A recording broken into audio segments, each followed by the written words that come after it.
নমস্কার, স্বপ্ন আবেগ নিউজ নেটওয়ার্কে স্বাগত। সেভনি নিউজের পর্দায় রয়েছে আমি পিয়ালি। সম্প্রতি রিলায়েন্স ফাউন্ডেশনের হাত ধরে কালীঘাট মন্দির সংস্কার প্রকল্প সফল হওয়ার পরেই এবার নজরে শহর কলকাতার আরো এক ঐতিহ্য। বেসরকারির হাতে কলকাতার শিল্পর অন্যতম প্রতীক কুমোরটুলি ঘাট।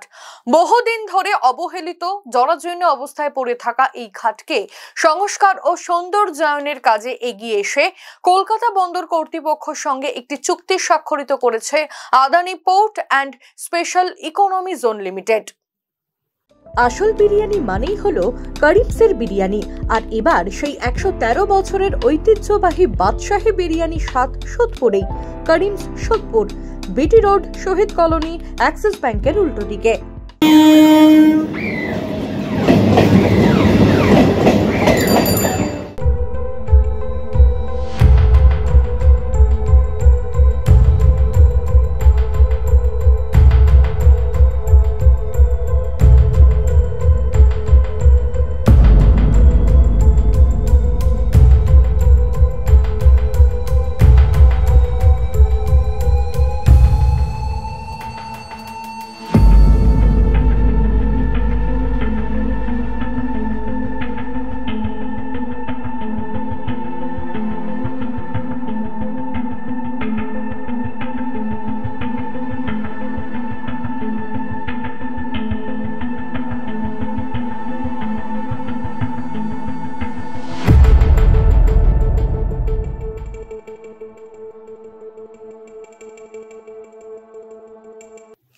বহু বছর ধরেই অবহেলিত অবস্থায় পড়ে রয়েছে কুমোরটুলি ঘাট।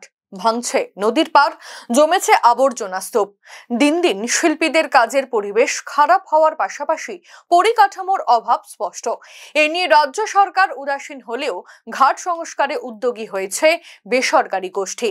তবে তাদের হস্তক্ষেপে সিঁদুরে মেঘ দেখছেন কুমোরটুলি মৃৎশিল্প সংস্কৃতি সমিতির সম্পাদক বাবু পাল। চুক্তিপত্র হলে প্রথমে আমাদের শিল্পী মহল করে আমাদের শিল্পীদের ওখানে অনেক সুযোগ সুবিধা কাজের অসুবিধে হবে। কারণ হচ্ছে আমাদের ওখান থেকে মাটি, খড়, বাঁশ ওই ঘাট থেকে আমরা সাপ্লাই করি এবং সাপ্লাই হওয়ার পর শিল্পীরা প্রত্যেকের ঘরে ঘরে তখন সেগুলো ব্যবহার করে আমরা কাজ করি।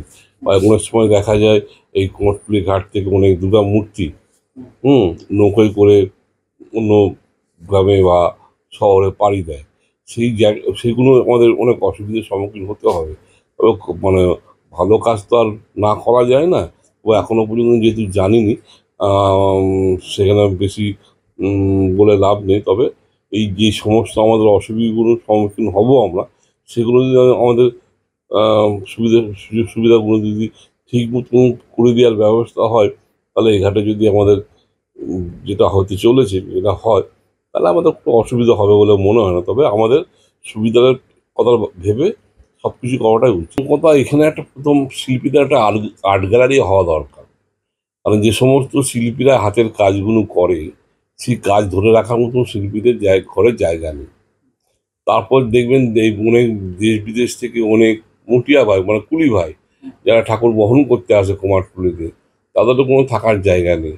তারা কি করে, এর ঘরে তার ঘরে গঙ্গার ধারে এরমভাবে নোংরা পরিবেশ একটা সৃষ্টি হয়। সেই কদিন এগুলো ফুলফিল করা দরকার হলে ভালো হবে। কিন্তু প্রচুর অনেক অসুবিধা হবে।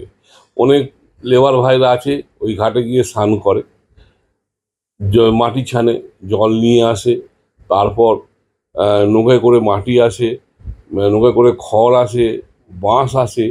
এগুলো তো সমস্তটাই বন্ধ হয়ে যাবে। তাতে আমাদের মানে শিল্পর কাজ করতে প্রচণ্ড অসুবিধা হবে। প্রজন্মের পর প্রজন্ম ধরে এখানে তৈরি হয় দুর্গা, কালী, সরস্বতী, লক্ষ্মী থেকে শুরু করে নানান দেবদেবীর প্রতিমা। বিদেশেও যাদের চাহিদা রয়েছে বিপুল পরিমাণে। ঠাকুর তৈরির সরঞ্জাম জলপথে এই ঘাটেই এসে পৌঁছয়। তারপর শিল্পীরা ধীরে ধীরে সেগুলি নিয়ে যান নিজেদের ওয়ার্কশপে। উন্নয়নের সিদ্ধান্তে আপত্তি না থাকলেও মৃৎশিল্পীদের আশঙ্কা, সংস্কারের পর আগের মতোই শিল্পীদের হাতে কুমোরটুলি ঘাটকে ফিরিয়ে দেবে তো আদানি গোষ্ঠী।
মাথায় এলে মূলত যেই কয়েকটি জায়গা শহরের পরিচয়ের সঙ্গে গাঁথা হয়ে রয়েছে, কুমোরটুলি ঘাট তাদের মধ্যে অন্যতম। বহুদিন ধরে অবহেলিত জরাজীর্ণ অবস্থায় পড়ে থাকা এই শিল্প ঐতিহ্যের পুনর্জন্ম হতে চলেছে আদানি গোষ্ঠীর হাত ধরে। কলকাতার প্রতিটি ঘাট তার নিজস্ব গল্প বলে। শিল্পীদের আশঙ্কা, এই উন্নয়নে চাপা পড়ে যাবে না তো সেই গল্পের অন্যতম উজ্জ্বল অধ্যায় কুমোরটুলি।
চন্দন সেনগুপ্ত ও শ্যামল পাল, সাবনাভিক নিউজ, কুমোরটুলি। সমস্ত খবরের আপডেট পেতে লাইক করে সাবস্ক্রাইব করুন সাবনাভিক নিউজ। সেই সঙ্গে বেল বাটন প্রেস করতে ভুলবেন না। আপনাদের একটা সাবস্ক্রিপশন আমাদের জন্য অত্যন্ত মূল্যবান। একই সঙ্গে ফলো করুন আমাদের হোয়াটসঅ্যাপ চ্যানেলটিও। জয় হিন্দ।